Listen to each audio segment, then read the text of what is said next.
Hello guys, Baponet here, and today I'm going to take a first look on a new Chinese turn-based RPG which was made by Zlong Games, and Zlong Games is the exact same studio that has made Langrisser Mobile, so keep that in mind.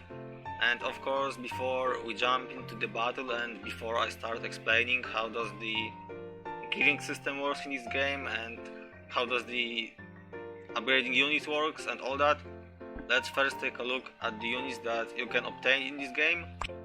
So let's go over under the codex section, and I'm going to only show you the SSRs because there is quite a bit of them. I mean, maybe not that many, but I will just only go through the SSRs so that you can see how do they look. I would say that the designs in this game are actually pretty solid for the characters. Like, they are not mind-blowing, but they are good enough, I would say. Let's go over, scroll down.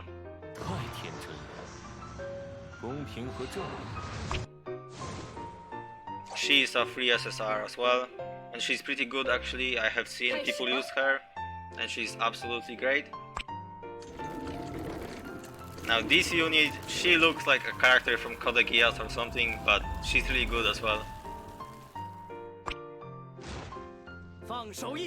Okay. This guy looks kinda generic, I would say. Here is King Arthur, of course. This is like Merlin. This is Merlin. Or like supporter skin for companion skin for Celia in Broadust. And there is one more, and she looks like generic kind of goddess, some kind of goddess, yeah. This guy looks pretty cool. I like his looks. Okay, and those are all of the SSRs. There is more of them for the SRs and rares, but as you can see, there is not too many in the game right now. So yeah, those are the characters that you can get. Now, let me quickly go through over how does the equipment works in this game and what you can upgrade and how do you upgrade your characters and stuff. So, as you can see, this game uses the shard system, so if you get the duplicate, then you can upgrade your character's rarity from, like, let's say 3 stars to 4 stars and so forth. 6 stars is the maximum, and you obtain the shards by getting dupes and also through the affinity system. So there is that. Here is like your skill talent tree, and in order to upgrade it you need to farm the materials from the story stages. But the good thing is that you can just click on it and it will tell you exactly where you need to go, and you can just sweep this stage. You don't need to do it. If you have cleared it once, you can just sweep it. It will take your stamina and you will get your drops. Everyone is happy, nice quality of life here. So the next thing is gear. The gear works exactly the same as in Langrisser. So there is rare, SR, SSR gear, and you want to limit break it as much as you can and just level it up. But the problem is the gold sync in this game is quite insane, and there is not too many ways to get gold, and you will be gated from progressing by gold basically in this game. So just make sure to not spend gold on anything useless, because gold sync in this game is pretty bad. I mean, if you play Langrisser, then the gold sync in this game is basically similar to the gold sync in Langrisser. For now, we can only get gold from like daily stage that we can only do once, and from the other stage that we can do twice, which we can do in co-op as well, I believe, but it's only open for 1 hour per day. So yeah, there is that. Now this is pretty much the rune system. And yeah, I don't know, I haven't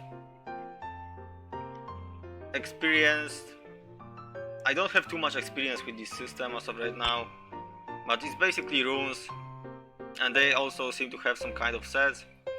If you use the same ones and stuff, some kind of effects, I'm not sure, but there is a rune system.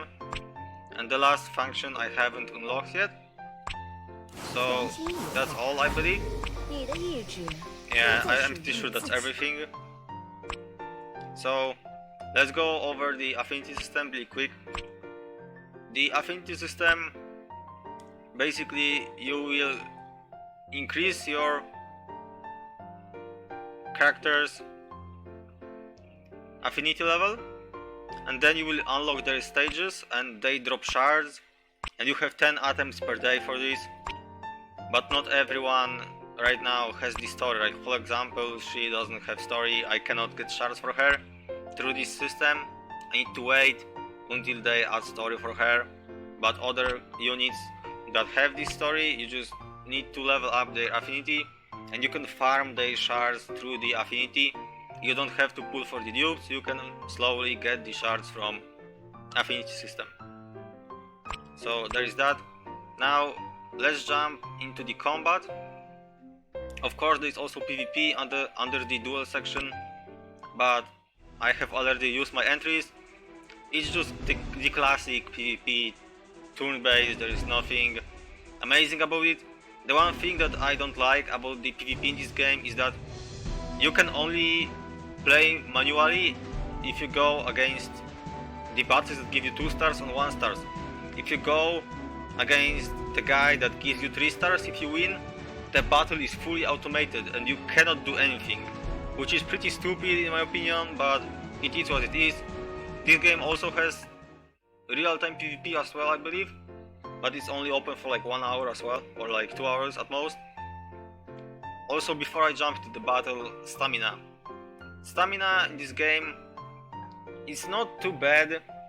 I mean, it takes a long time to recover. If you use everything, it's like 12 hours for it to recover, but you can get 200 stamina per day and full stamina recharge. Like if you go under here, the first recharge of the day is for free.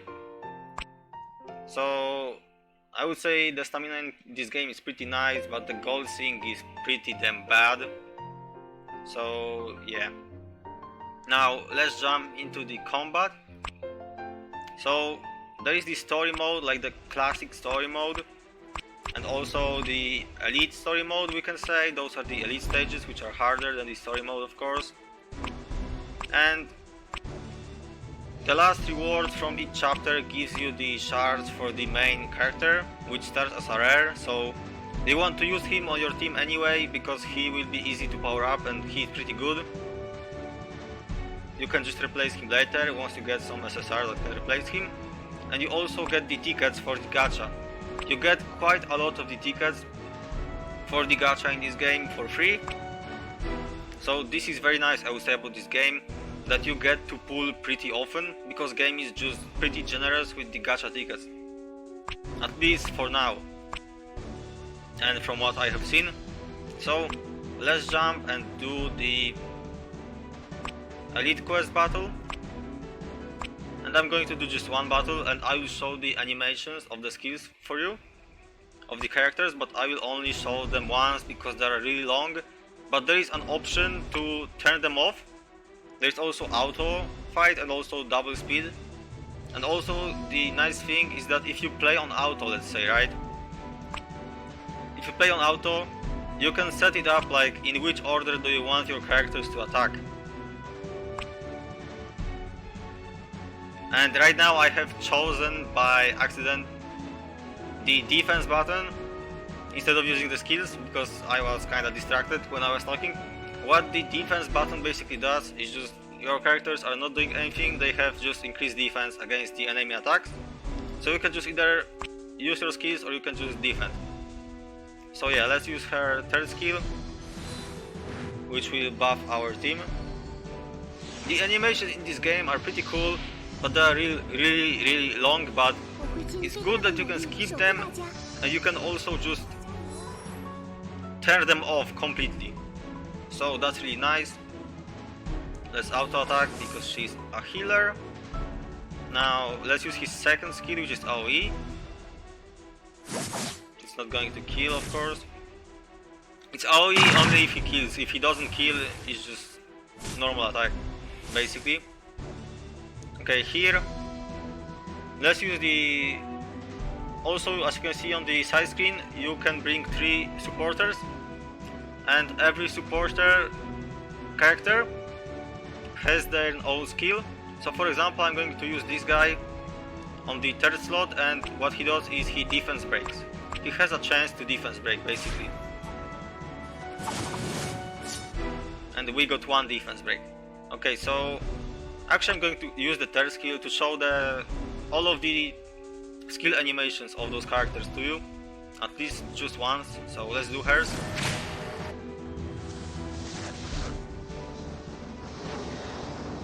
But yeah, I really think that this game is a pretty high quality for a turn-based game. I mean, it's not like, you know, anything mind-blowing, but I would say it's good enough.